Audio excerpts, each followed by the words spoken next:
হযরত ওমর পর্যন্ত বিকাল বেলায় হযরত আলীর দরজায় আসসালামু আলাইকুম ইয়া আহলাল বাইত। আপনারা যদি কোনো মুসলমানের দরজায় যান, খটখটি শব্দ না করে, চিল্লাচিল্লি না করে নবীর সুন্নত আমল করবেন, দরজায় গিয়ে সালাম দেবেন, আসসালামু আলাইকুম ইয়া আহলাল বাইত। যখন আপনারা কবরের পাশে যাবেন তখন আপনারা সালাম দিবেন, আসসালামু আলাইকুম ইয়া আহলাল কুবুর। যত বেশি সালাম হবে তত বেশি শান্তি হবে। আজকে আমরা গ্রুপ বুঝা সালাম দেই, গ্রুপ।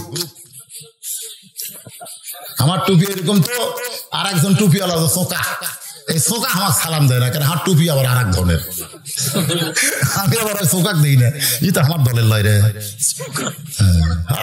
গ্রুপ আছে ভাই, এই জন্য আমাদের দেশ শান্তি বেশি না অশান্তি বেশি? শান্তি বেশি না অশান্তি বেশি? আল্লাহ বলেছেন ওয়াতাসিমু বিহাবলিল্লাহি জামিআন ওয়া লা তাফাররাকু, তোমরা একতাবদ্ধ হও, তোমরা বিচ্ছিন্ন হও না। আজকে আমরা বিচ্ছিন্ন হয়ে আমাদের শক্তি নষ্ট করতেছি। বাজান হযরত আলীর দরজায় ওমর ফারুক সালাম দিয়া আল্লাহর কোরআন থেকে একটা আয়াত তেলাওয়াত করলেন, আম্মা সাইলা ফালা তানহার। হযরত আলী চমকে গেল, কে রে? সালাম শুনে মনে হয় হয়তো ওমর দিল, কিন্তু ফকির আয়াত তেলাওয়াত করলো কেন? হযরত আলী দরজা খুলে বলে, আমিরুল মুমিনিন, দরজায় সালাম দিলেন আলহামদুলিল্লাহ, কিন্তু ফকির আয়াত তেলাওয়াত করার কারণ কি? ওমর ফারুক বলে, আলী রে, আমি জীবনে কোনোদিন ঘটকালি করি নাই, আজকে ঘটকের ফকির হইছি। সুবহানাল্লাহ। এখন আলী রে, আমার ফিরে দেওয়া চলবে না, ফিরে দেওয়া চলবে না, আমি আজকে তোমার হোসেনের ব্যাপারে একটু ঘটকালি করতে চাই। হযরত আলী আসমানের দিকে তাকাই বললেন, আলহামদুলিল্লাহ, আপনার মতন মহান ব্যক্তি যদি ঘটক হয় তাহলে পাত্রী অবশ্যই ভালো হবে। আপনারা বলেন তো, ঘটক যদি ভালো হয় পাত্রী কি হবে? এখান থেকে একটা ফতোয়া হলো, যখন কোরআন দিয়ে রাষ্ট্র চলবে তখন ঘটক আগে যাবে ছেলের বাড়িতে। জোরে বলেন, কার বাড়িতে? কোরআন দিয়ে যখন রাষ্ট্র চলবে কোন ঘটক মেয়ের বাড়িতে আগে যাবে না, আগে ছেলের বাড়িতে যায় বলবে মহারানা কত দিবেন। মহারানা আপনি জানেন ওই মেয়ে কোরআনের হাফেজ, আপনি জানেন ওই মেয়ে দাওরা বাস, আপনি জানেন ওই মেয়ে নারীর পর্দা আছে, নারীর পর্দা আছে, ওর পর্দা আছে, মহারানা কত দিবেন? ছেলের বাপ বলতেছে 2 লাখ টাকা দিলে কেমন হয়? যাই মেয়ের বাপের তাই শুনি কি কয়। তো মেয়ের বাপ যাই বলতেছে, ছেলের বাপ তো 2 লাখ টাকা রাজি হয়েছে। 2 লাখ টাকা তারা বাড়ছে। ঘটক কাঁদতে কাঁদতে ছেলের বাপের কাছে বলতেছে, রাজি তো হয় না, কোরআনের আইন চলতেছে, মেয়েদের দাম আল্লাহ বাড়াই দিয়েছে, মহারণা বিয়ে করা লাগবে। জোরে কোন কথা ঠিক কিনা? আর শয়তানের আইন যখন চলবে তখন ঘটক যাবে মেয়ের বাপের কাছে, যাই বলবে কত দিবেন, কত দিবেন। গত বছরের ছেলের দাম কিন্তু 1.5 লাখ কষে, এখন আপনি কত দিবেন? মেয়ের বাপ কান্দের কয়, আল্লাহ এটা কোন দেশ রে? মানে ছেলের দিন দিন কুরবানি বাজারে আইডিয়া হচ্ছে, দাম বাড়তেছে, দাম বাড়তেছে। হযরত ওমর আগে কার বাড়িতে গেছে? ছেলের বাবার বাড়িতে গিয়ে বলতেছে, আমি হোসেন বাবার একটু ঘটকালি করবার চাই। আমি বলতেছে, আপনার মতন মহান ব্যক্তি যখন ঘটক হয়েছে তাহলে পাত্রী অবশ্যই ভালো হবে। ওমর ফারুক বললেন, পাত্রীর গুণ হলো 6 বছর বয়সে ঈমান গ্রহণ করেছে, মারাত্মক গুণ হলো 12 বছর ঈমানের পরীক্ষা দিয়েছে, তার চাইতে মারাত্মক ভালো গুণ হলো সকালবেলা 3টা বিকালবেলা 3টা করে চাবুক খাইছে।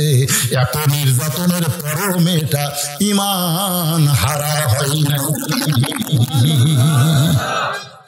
আলী বলতেছে, আমিরুল মুমিনিন, আমি মনে মনে হোসেনের জন্য মানে একটা বউ খুঁজতেছিলাম মনে মনে। আল্লাহ আমার আশা পুরো করছে। সুবহানাল্লাহ কর না কেন? কারণ দেখে শুনে বিয়ে করার লাগবে। আমি হাসানকে বিয়ে করাছি, বিয়ে করার পর থেকে আমার ছেলেটার খুব অশান্তি। হাসান রাদিয়াল্লাহু জীবনে কিন্তু অশান্তি বইয়ের কারণে। জোরে কোন কার কারণে? আর অন্য কোনো কারণ ছিল না, একটাই কারণ হলো বউ। আপনারা বলেন তো, হাসান রাদিয়াল্লাহু বইয়ের নাম কি? 2-1 কইছে, তাও জোরে কয় না। জায়দার জীবনী পড়ছে, বাংলাদেশি মেয়েকের মতোই। এর কথা ওর কাছে, ওর কথা ওর কাছে পেঁয়াজ লাগাচ্ছে। এই জন্য হাসানকে একটু এমন বিয়ে করাতে চাই, হাসানের মতন যেন কষ্ট না পায়। তোমার ফারুক বলে, আলী রে, তাহলে আল্লাহ আমার ঘটকালি কবুল করেছে। বুকের মধ্যে নিয়ে যখন কোলাকুলি, এমন সময় হোসেন রাদিয়াল্লাহু বের হয়ে মুস্কি মুস্কি হাসার বলে, ও দুই মুরব্বী, আপনার যেভাবে কোলাকুলি করতেছেন মনে হয় বিয়ে আপনারাই করবেন। রাস্তা থেকে গেলে শয়তান 40 দিন যায় না, সেই উমরের সামনে এমন কথা, সঙ্গে সঙ্গে ওমর ফারুকের চেহারা রক্তের মতো লাল করে বলে, হোসাইন, আমরা দুইজন মুরব্বী মিলে যদি কোনো সিদ্ধান্ত নেই, তুমি কি সিদ্ধান্ত গ্রহণ করবা না? হোসেন বলতেছে, আপনার দুইজন মুরব্বী আমি জানি, কিন্তু আসল মুরব্বী হিসাবে কেবলমাত্র আমার নানাকেই শুধু মানি। হে রাসূল, আপনি বলেন, ইন কুনতুম তুহিব্বুনাল্লাহ ফাত্তাবিউনি। আর যাকে তাকে মুরব্বী মানা যাবে না। আমার পীর সাহেব আমল দিছে, আমার মুরব্বী আমল দিছে, হ্যাঁ, তোমার পীরের আমল, মুরব্বীর আমল, এগুলো তুমি পাইলা কোথায়? আমি যে চিশতিয়া সাবিরিয়া হুজুর, আমি যে কাদরিয়া তরিকা, আমি নকশা ভিতরে এত তরিকা তোকে দিল রে। তরিকা একটাই, সেটা হলো নবীর তরিকা। জোরে বলেন, কার তো কথা কর না কেন, কার তরিকা? এত তরিকা কোথায় বলি? এক এক তরিকা, এক এক জিকির। আপনার দেখছেন তরিকার জিকির, দেখছেন? আল্লাহর বান্দা একটু খেয়াল করবেন। হোসাইন বলতেছে, আপনার দুইজন মুরব্বী আমি জানি, আসল মুরব্বী হিসেবে কেবলমাত্র আমার নানাকেই শুধু মানি। আমার নানা ছাড়া কাউকে পুরোপুরি মানা যাবে, শুধুমাত্র একজনকে পুরোপুরি মানতে হবে, তিনি কে? আল্লাহর নবী। জোরে কান সুবহানাল্লাহ। আল্লাহ কোরআনে বলেছেন, মাতাকুম রাসূলু ফাখুযুহু ওয়া মা নাহাকুম আনহু ফান্তাহু। হোসেন কি বলবার চাও? হোসেন বলতেছে, আমি কয়েকদিন আগে স্বপ্ন দেখছি, স্বপ্নে দেখি আমার নানা ঘরের মধ্যে আরাম করতেছে। আমি হোসেন দরজায় গিয়ে বললাম, মেনু ভাই, আমি একটু ঘরের মধ্যে ঢুকতে চাই। নানা ঘরের ভিতর থেকে বলে, হোসেন খবরদার ডিস্টার্ব করবি না, কারণ আমি জান্নাতে আরাম করতেছি, আমি এখন জান্নাতে আরাম করতেছি। আমি হোসেন চমকে গেলাম, ভাঙ্গা ঘরের মধ্যে নানা কথা কয়, আর নানা বলে জান্নাতে আরাম করি, এই জান্নাত আমাকে দেখতেই হবে। আমি জানলার পাশে গিয়ে একটা ছোট্ট ছিদ্র দিয়ে তাকায় দেখি আমার নানি উরাত বালিশ বানায় দিয়েছে। সেই উরাতে নানা মাথা দিয়ে শুয়ে আছে, নানি চুলের মধ্যে হাত দিয়ে বিলকি করতেছে। আমি রাগ করে বললাম, নানা ভাই, নানির উরাত বালিশ বানায় শুয়ে থাকলে কি জান্নাতে থাকা যায়? আল্লাহ নবী বলেন, হোসাইন তুই বুঝবি না, তোর নানির মতন যদি কেউ ঘরে পায়, ওই ঘরটা আল্লাহর জান্নাত হয়ে যায়। আমি সেই দিন থেকে শপথ করছি, নানা যেমন বিয়ে করছে, নানা ভাঙ্গা ঘর জান্নাত হচ্ছে। বিয়ে যদি করাই লাগে, নানা মতো বিয়ে করবো, নানার মতো। ওই যাকে তাকে বিয়ে করা যাবে না, কারণ ভাবিয়া করিয়া কাজ করিয়া ভাবিও না। কোন কথা ঠিক কিনা? আগে চিন্তা ভাবনা করে তারপরে বিয়ে করবেন। যাকে তাকে বিয়ে করে পরে পোস্তান লাগবে, ভাইরে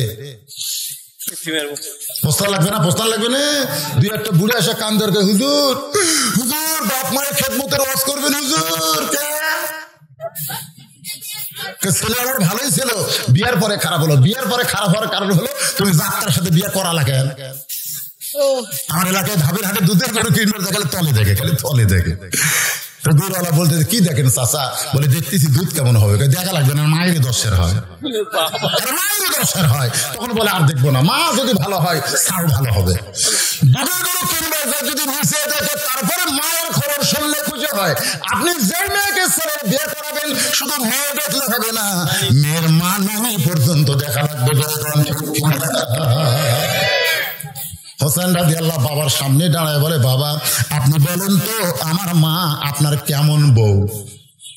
আমার মা আপনার কেমন বউ? আপনি যেমন ভালো বিয়ে করেছেন, আমার নানা যেমন ভালো বিয়ে করেছে, আমি হোসাইন তেমন একটা ভালো বিয়ে করতে চাই। ওমর ফারুক বলে, হোসাইন আমি যে মেয়ের ঘরটালি করতেছি, ওই মেয়েটা অত্যন্ত ভালো বাবা, মেয়েটাকে বিয়ে করলে তোমার জীবন জান্নাত হয়ে যাবে। হোসেন বলতেছে, আপনার কথা মতো আমি বিয়ে করবো না। আলী বলতেছে, ওমর ফারুক হচ্ছে অর্ধ পৃথিবীর খলিফা, তার কথা মতো তুমি বিয়ে করবো না কেন? হোসেন বলতেছে, বাবা বউটা আমার হবে, বউটা ওনার হবে না, বউটা কার হবে? ওমর ফারুক, হোসেন তাহলে কি করবার চাও? হোসেন বলতেছে, আমি সেই মেয়েকে বিয়ে করবো যে মেয়ে আমার 3টা প্রশ্নের উত্তর দিবার হবে। যারা বলেন কয়টা? ওমর ফারুক মুস্কি হাসিতে বলে, হোসেন কি 3টা প্রশ্ন একটু আমাকে বলো তো।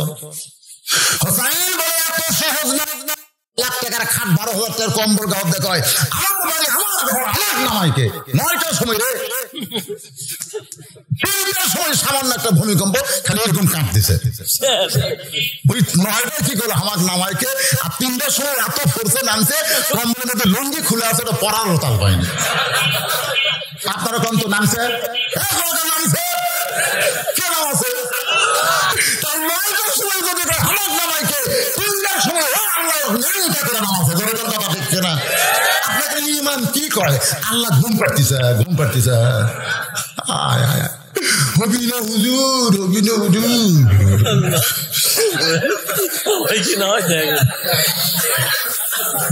মেয়েটা বলতেছে আমিরুল মুমিনিন হোসেন কি 3টা প্রশ্ন করবে আমি জানি না তবে আমার ইমান বলতেছে আমি না পারলেও আমার আল্লাহ পারাবে ইমানের বলে বলিয়ান হয়ে কোন মানুষ যদি ন্যায়ের পক্ষে দাঁড়ায় দুনিয়ার কোনো অন্যায় তার কাছে আসতে পারবে না কারণ সে একলা নাই তার সঙ্গে আল্লাহ আছে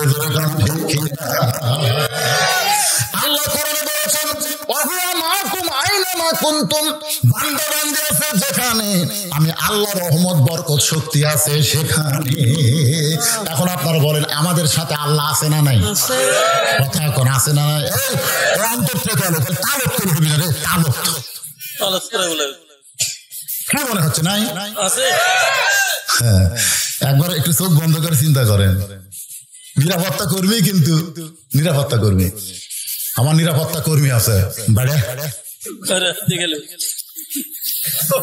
সেই বেড়াই মশার কামড়ায় না ঘুম পাড়তেছে নিরাপত্তা কর্মীর ভিতরকার ওয়াসফা দিয়ে বলতেছে খালি সবসময় দিলে এর মাথা বেড়ে তো তোর আর কোনো কাজ নাই তোর বউ কান্দে সোল কান্দে তার কাজ যাবি না এমন এক চাকরি আছে খালি বেতন বেড়ে দিচ্ছে আর বেড়ে না আমি বেতন আরো 5,000 বেড়ে দিন সব ত্যাগ করে খালি নিরাপত্তা দিচ্ছে যে ঘুমাচ্ছে তখন আর মন বলতেছে বেড়াবার যখন কোসে বাড়ি একটা মারমই এত করে বাড়ি মারছে মাথার স্যান্ডি ফেটে মশা বলছে তুই বাঁচলাম ও বাঁচলাম এখান থেকে বোঝা গেল নিরাপত্তা কর্মী থাকলে তো নিরাপত্তা থাকবে না যদি আল্লাহ তুলে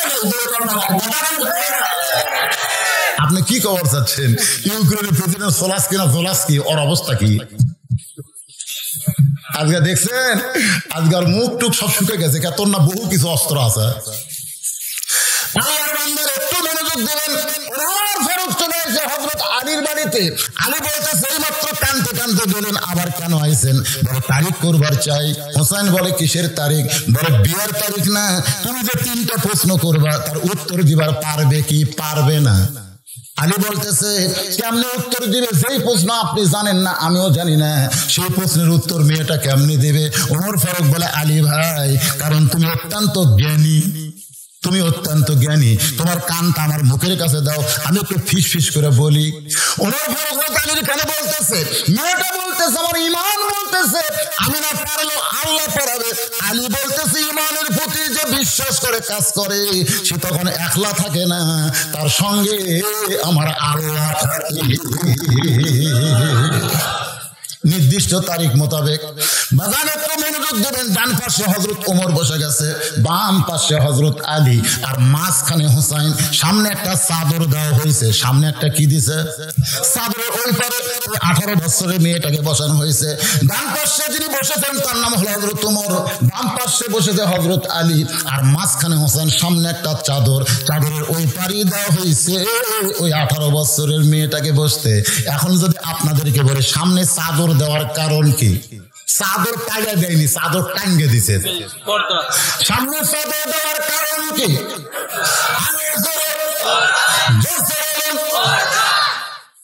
আমাদের বাংলাদেশের একজন সংসদ সদস্য বেগম মমতাজ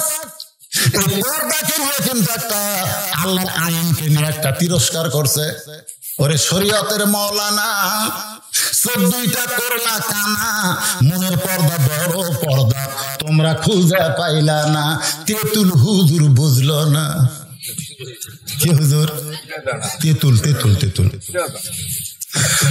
মনের পর্দা বড় পর্দা মনের পর্দা যদি বড় পর্দা হয় আপনারা বলেন তো হযরত আলীর মন ভালো না খারাপ জোরে কোন ভালো না খারাপ? হযরত হোসেনের মন ভালো না খারাপ? হযরত ওমর ফারুকের মন ভালো না খারাপ? তার সামনে পর্দাকে বুঝাইছে, মূল পর্দা পর্দা নয়, পর্দা হলো আল্লাহর আইন। এখন সরকার কিন্তু ইফটিজিং এর অপরাধে মেয়ে ধরে না, ছেলে ধরে। এটা কি নির্যাতন দেখছেন? কি নির্যাতন? আপনারা বলেন তো, ঘরের মধ্যে যদি শুটকি মাছ থাকে, এই গায়ের নাম কি গাছা? যদি শুটকি মাছ থাকে, আপনারা বলেন তো বিড়ালক মনে হয় দাওয়াত দেওয়া লাগে? দাওয়াত দেওয়া লাগে? ঘরে শুটকি মাছ আছে, বিড়াল তোমার দাওয়াত। আরে বিড়াল দাওয়াত দেওয়া লাগবে না, ওই নাক টানতে টানতে ঘরে যায় থেকে দরজা খোলা, বিড়াল তো খুশি আছে ভাই। ঘরের মধ্যে ঢুকা থেকে খাটের তলে পাতিলে শুটকি, তার উপর ঢাকনা নাই। আপনারা বলেন তো বিড়াল কি বিসমিল্লাহর টাইম পাবে? কারণ বিড়াল জানে চুরি করা জায়েজ না হারাম। চুরি করা জায়েজ না হারাম। কারণ যারা চুরি করে, চোর বদমাইশ, তারা বিসমিল্লাহ করে দেওয়ার চাই। যেরকম কথা ঠিক না, বিসমিল্লাহর বিরুদ্ধে কেউ নাই। বাংলাদেশে যারাই চোর, তারাই বিসমিল্লাহর বিরুদ্ধে। ও যে এক চোর মুরাদ হাসান বিসমিল্লাহ তুলে দিবার চাইছিল, যেরকম কথা ঠিক করে কথা কর না কেন? এখন বিসমিল্লাহ ছাড়াই সমান তালে শুরু করছে।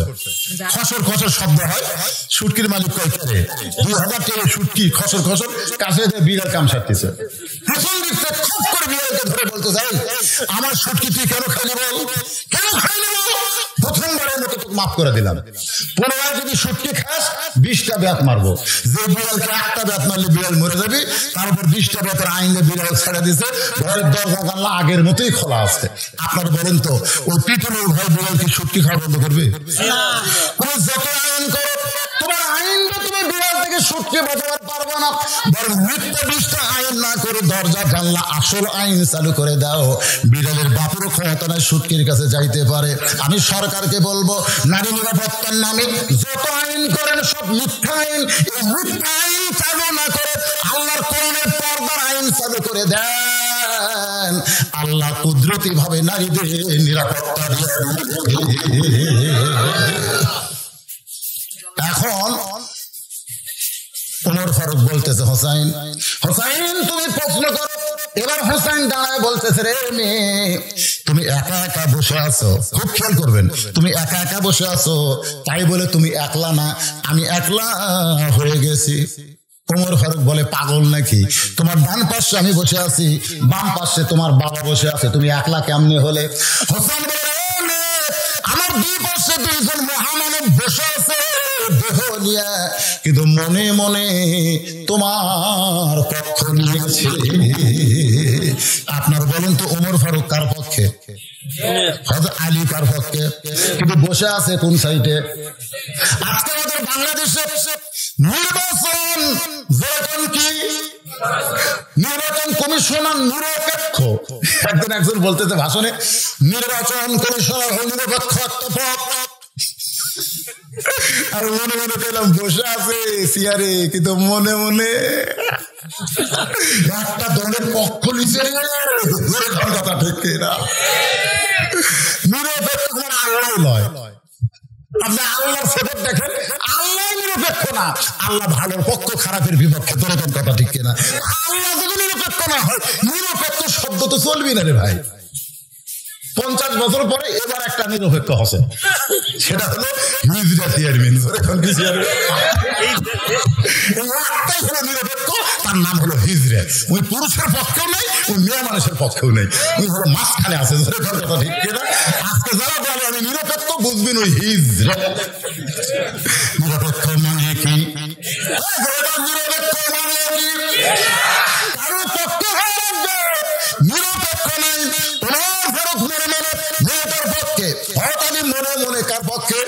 ওই মেয়েটার পক্ষে কিন্তু বসে আছে হোসেনের কাছে।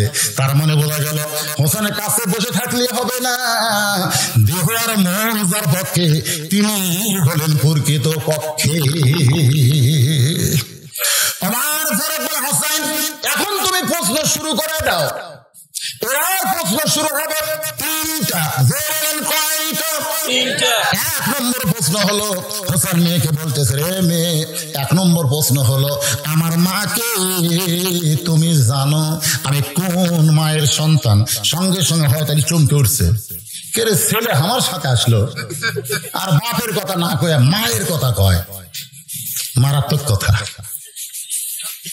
বাবা আনন্দে মাতিয়া সাগরে ভাসাইয়া সেই যে চলা যায় খবর লয় না, মাজন ধরিয়া উদরে কত কষ্ট করে, 10 মাস পরে পায় প্রসবের বেদনা, এমন দরদি ভাবে কেউ হবে না আমার মা গো।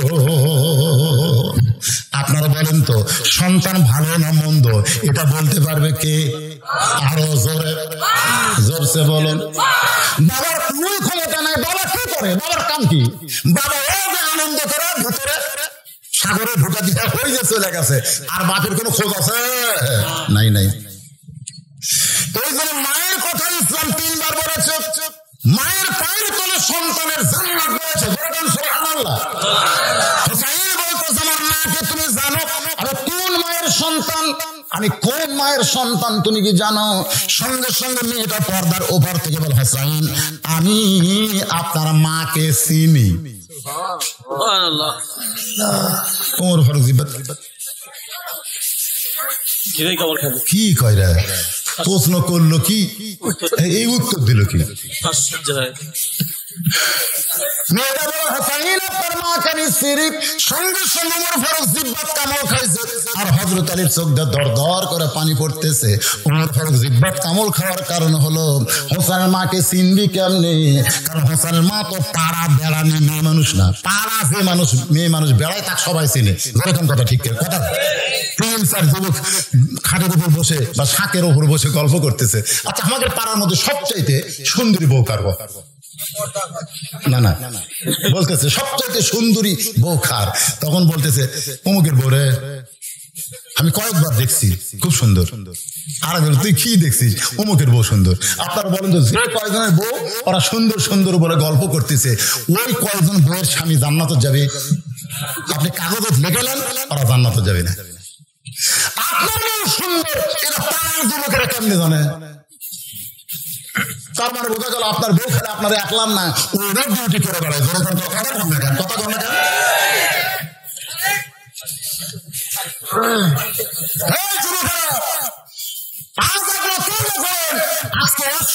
আপনার বউকে যদি আপনি পর্দার মধ্যে ঢুকাবার পারেন, আল্লাহ আপনার তওবা কবুল করে নেবে। পারবেন না? সবাই মিলা খাওয়ার, একলা খাওয়ার মধ্যে কম বেশি আছে না? জলকন আছে না? নাই। আজকে যত যুবক বিয়ে করে ওদের স্বপ্ন দোষ হয়। ওরা কি পরীর সাথে করে? ওরা বেপর্দার ভিতরে যে কোনো 2-1টা স্বপ্নে ওরকে কাছে আসে। যুবককে প্রশ্ন করে দেখেন, কোন পর্দানিশী মেয়ের সাথে ওদের স্বপ্ন দোষ হয় না। কারণ পর্দানিশী নারীকে আল্লাহ কুদরত দিয়ে হেফাজত করে। জলকন সুবহানাল্লাহ। জিব্বাত কামড় খাইছে, হযরত আলীর চোখ দিয়ে দর দর করে পানি পড়তেছে। এমন সময় মেয়েটা অনেকক্ষণ পরে বলতেছে, হুসাইন আপনি প্রশ্ন করলেন, আমি উত্তর দিলাম, হলো কি হলো না? 3 বিচারকের একটা বিচারক কথা কন না। আপনি প্রশ্ন করলেন আমার মাকে জানো, আমি উত্তর দিলাম চিনি। হয়েছে কি হয় নাই কিছু বলেন তো? বলে কেমনে হবে মা? কারণ তুমি কোন জেলখানায় বন্দী ছিলে? রোমের জেলখানায়। তুমি 6 বছর বয়সে ঈমান গ্রহণ করছো রোমে, তুমি জেলখানায় বন্দী ছিলে। তুমি 2 আমার সঙ্গে দেখা হইলো 6 দিন খোঁজার পরে, তুমি কেমনে হোসেনের মাকে চিনবা? কারণ হোসেনের মা তো যেমন তেমন মেয়ে না, যার কবর আছে জান্নাতুল বাকির মধ্যে। দুনিয়ার কোন মানুষ তার কবর পর্যন্ত খুঁজে পায় না। সুবহানাল্লাহ কবেন না? গভীর রাত্রে হয়তো আমি দোয়া করতেছি আল্লাহর কাছে, আল্লাহ আল্লাহ আমি ফাতেমার প্রতি খুশি, আল্লাহ তুমি খুশি হয়ে যাও। মানে স্বামী খুশি হলেই আল্লাহ খুশি হবি। সুবহানাল্লাহ কন না কেন? এই বড় তাকায় দেখে সামনে 4-5টা পুরাতন কবর। এইমাত্র ফাতেমার নতুন কবর দিলাম, সেই কবর কোন জায়গায়? ফাতেমার নতুন কবর কোন জায়গায়? গায়েব থেকে কে যেন বলতে চাইলি রে, ফাতেমা হলো পর্দানিশী। আল্লাহ জোহরা ডিগ্রি দিয়া ফাতেমার কবরকে পর্দা করেছে। যে ফাতেমার কবর পর্দা হয়, সেই ফাতেমার মা, সেই হোসেনের মা রে তুমি কেমনে চিনবে? তুমি বলতে পারো আমি জানি, তুমি বলতে পারো জানি চিনি কেমনে? সঙ্গে সঙ্গে মেয়েটা বলে হোসেন আপনার মায়ের চোখের ভুরু জোড়া ছিল, আপনার মায়ের বাম গালে কালো একটা তিল ছিল, থুতুনির তলে লাল একটা দাগ ছিল। সঙ্গে সঙ্গে হাতালি দাঁড়িয়ে বলে রে মা যা বলছিস বলছিস মা, আর বলিস না, কারণ তিনজনের মধ্যে একজন পর পুরুষ আছে। যা বলছিস বলছিস আর বলিস না, তার মানে মেয়েটা কি ভুল বলছিস না ঠিক বলতেছে? যা বলছিস বলছিস মা আর বলিস না, কারণ আমরা তিনজনের মধ্যে একজন পর পুরুষ আছে, সেই পর পুরুষের সামনে আর বলা যাবে? আপনার বলেন তো তিনজনের মধ্যে পর পুরুষকে?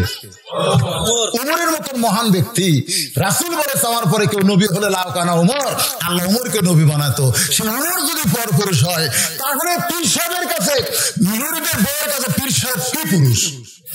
আর মুরিদের বউয়ের কাছে পীর সাহেব কোন পুরুষ? মহা। একটা দয়াল বাবাকে ফেসবুক এখন সব দেখা যায়, মেয়েরা যায় পীর সাহেব চাপে ধরে আমার বাবা, ওর বাবা আবার লাগে সারা বরকত দিচ্ছে। হাসতেছেন যখন বাংলার জমিনে চালু হবে, রাস্তা না বাংলার জমিনে থাকবে। এই জন্য পীরেরা কিন্তু ইসলাম আন্দোলনের বিরুদ্ধে চারণ করে। সর্বসাকল্যে তিন দল করে, যেরকম কয় দল? একটা দল হলো রাষ্ট্রশক্তি, একটা দল হলো পুঁজিবাদী, আর একটা হলো ধর্ম নিয়ে যারা ব্যবসা করে। এই তিন দল সবসময় আল্লাহর কোরআন আইন যেন চালু না হয় এই ব্যবস্থা করতেছে। রাষ্ট্রশক্তি জানে যে কোরআন আইন চালু হলে আমাকে ব্যবসাগিরি চলবি না, যেরকম কথা কন না। কোরআন আইন চালু হলে 70-2.5 টাকা যাকাত দেওয়া লাগবে, পুঁজিবাদীর টাকা কমে যাবে, এই মনে করে ওরাও কোরআন আইনের বিরুদ্ধে চারণ করতেছে। আর এক দল হলো ধর্ম নিয়ে যারা ব্যবসা করে, জোরে কোন কি করে? আমাদের বাংলাদেশে এরকম তিনটা দল আছে না নাই?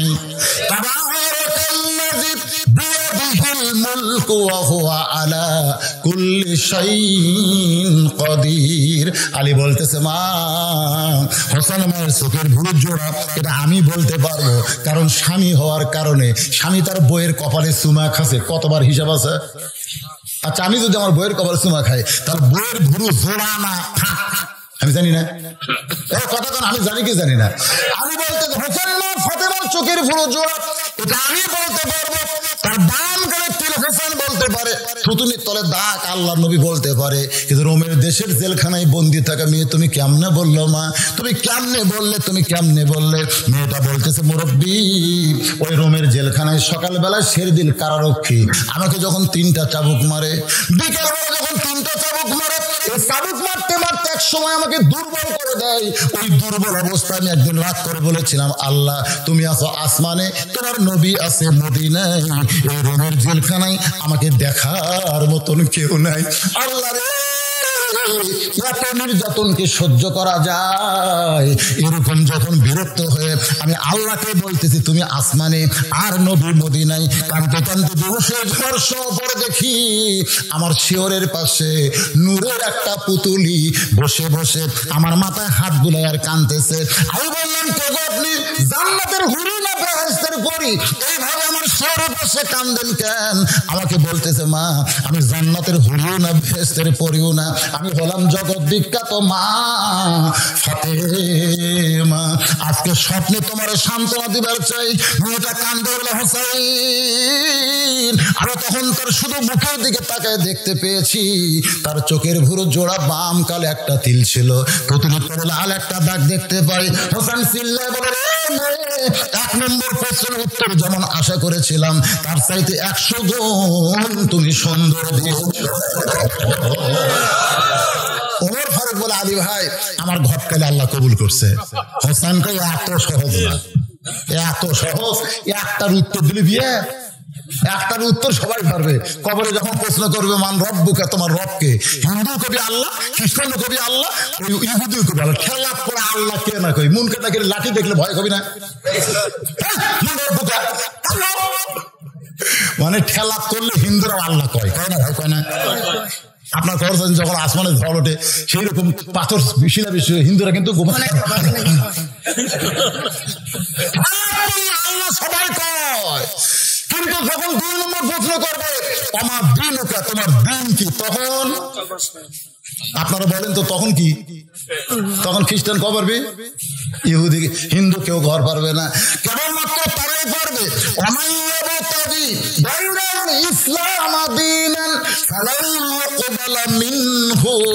একমাত্র মুসলমান ছাড়া 2 নম্বর প্রশ্নের উত্তর কেউ দিবার পারবে না। আমরা মুসলমান হয়ে লাভ না লস? এখন মুনকির নাকির বলবে আমার নাবিউকা, তোমার নবীকে। আমরা সবাই পারবো নাকি?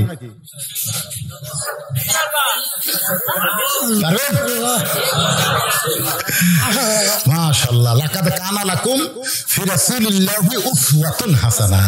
আপনি নবীর দল বাদ দিয়ে আবু জেহেলের দল করবেন আর বিসমিল্লাহ আলা মিল্লাতি রাসূলিল্লাহ কয়ে কবরে যাবেন। আর নবীর নাম বললে আপনি কবর পারবে, এটা মনে হয় মামা বাড়ি নাকি? পারবেন কি পারবেন না? একটু মনোযোগ দিয়ে আলোচনা শুনলেই বুঝতে পারবেন। আল্লাহ কোরআনে বলতেছেন লিয়াবলুয়াকুম আইয়ুকুম আহসানু আমালা, তোমাদেরকে পরীক্ষা করা হবে সুন্দর আমলের। এবার ওমর ফারুক বলে হাসাইন 2 নম্বর প্রশ্ন করো। তুমি যে 3টা প্রশ্ন করলে উত্তর দিবার পারলে মেয়েটাকে বিয়ে করবা, এখন তুমি 2 নম্বর প্রশ্ন করো। এবার হাসান বলতেছে রে মেয়ে, আমার 2 নম্বর প্রশ্ন হলো, একটু মনোযোগ দিয়ে শুনবেন না, বিরক্ত হচ্ছেন? বিরক্ত হচ্ছেন? কয়টা বাজে না? খুব একটা বাজেনি, কেবল 12টা 21 বাজতেছে, খুব একটা বাজেনি তো। না না না, আমি বলতেছি আপনারা বিরক্ত হচ্ছেন কেন? আমার বিরক্ত আছে। আপনারা কি সত্যি কথা আমাকে নতুন দেখতেছেন? তাহলে কোন জায়গাটা আমি নতুন? যে জায়গাটা একবার খালি যাই, সুলতান বলখির মতন যায় নামাজ বিছাই, যেটি ধরে সেটা আর ছাড়ে না। কিন্তু আমাকে মনে হয় ছাড়া লাগবে, কারণ 35 বছর ওয়াজের বয়স হয়েছে।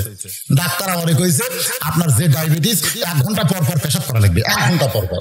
তা আমি এখন চিন্তা করতেছি 1 ঘন্টা পর যদি সবদিন মাইক দিয়ে কই পেশাব করবার গেলাম, আজকে যদি 10 মিনিট দেরি হয় মানুষকে ওয়াজ শুনবি তাই।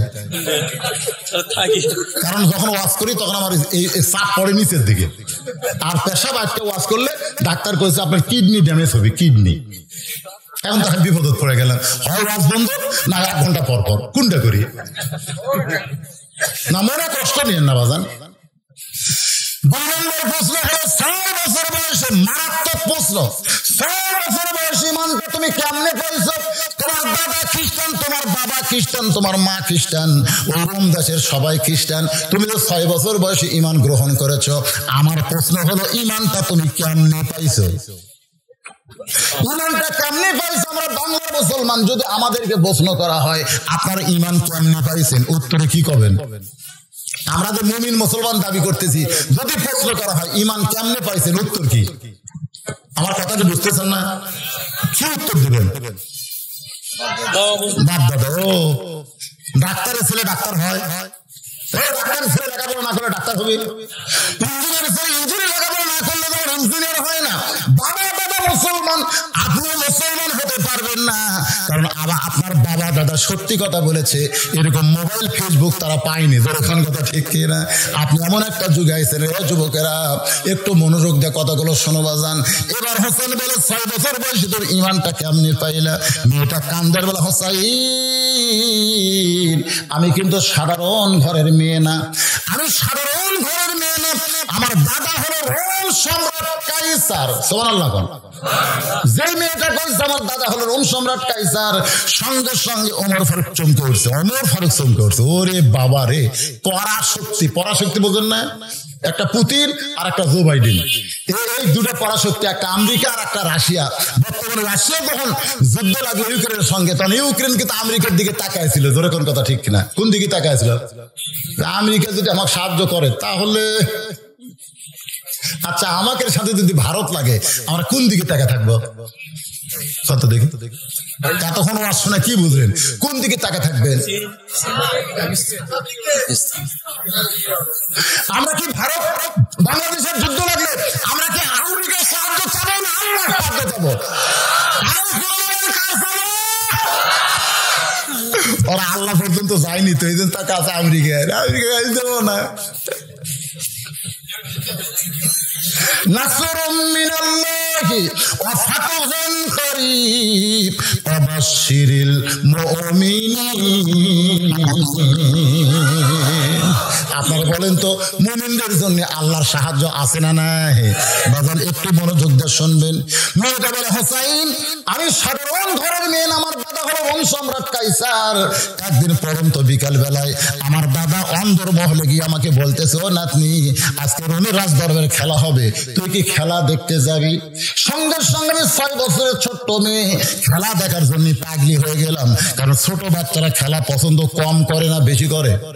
কিন্তু করোনার কারণে প্রাইমারি বন্ধ থাকার কারণে অনেক বাচ্চারা কিন্তু এখন বাপ মা কি করবে, বিরক্ত করে, লাফালাফি করে, হাতে একটা মোবাইল দিয়ে রাখছে, ওই মোবাইলে গেম খেলা দেখতে দেখতে এখন বাচ্চারা পড়বার চায় না, সবসময় মোবাইল চাই। জোরে কোন কথা ঠিক কি না? বাচ্চারা এগুলো খুব পছন্দ করে। আমার এক নাতনি আছে, ওই মোবাইল না দেখা পর্যন্ত ভাতই খায় না।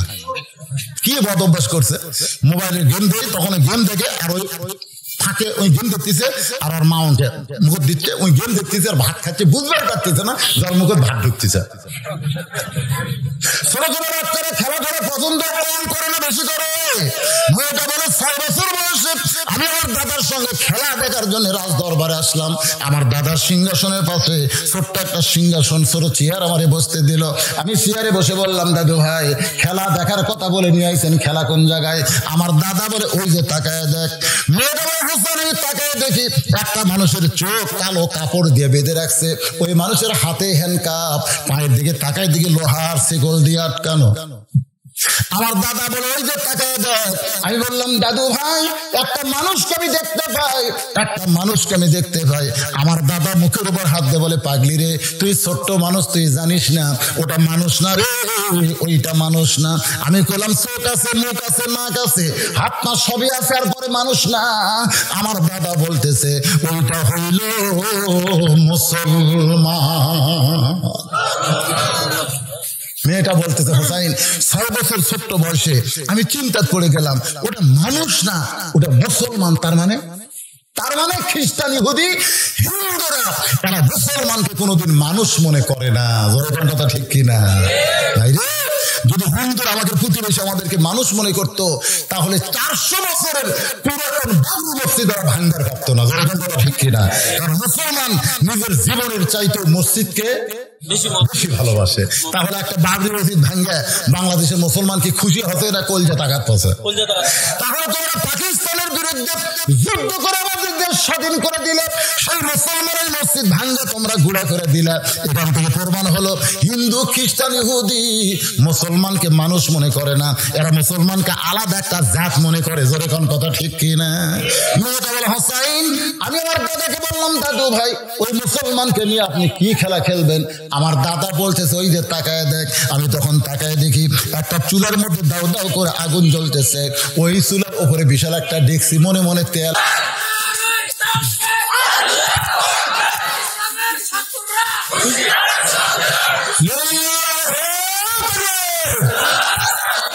না আমরা যারা বলতেছি না ইসলামের শত্রুরা, এখানে ইসলামের শত্রু কেউ নাই, তাই না? ওটা ওই জায়গা দেওয়া লাগবে। কোন জায়গা?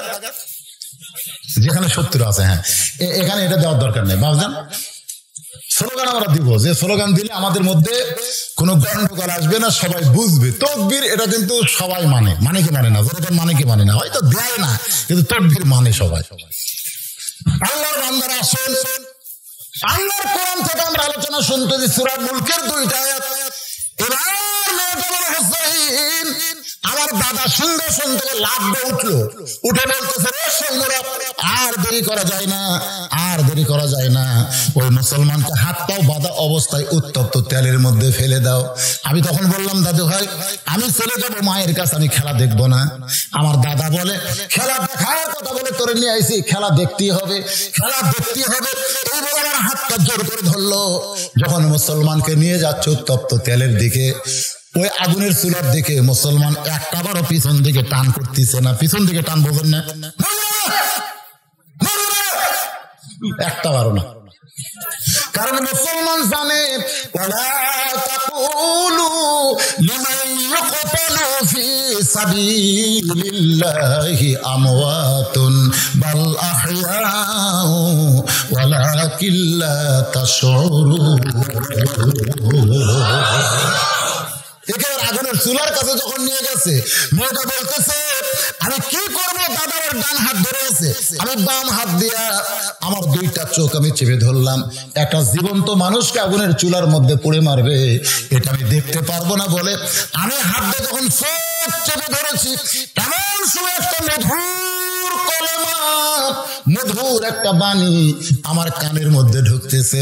মেয়েটা হলো হোসাইন, সেই মধুর বাণীটা হলো লা ইলাহা ইল্লাল্লাহু মুহাম্মাদুর রাসূলুল্লাহ।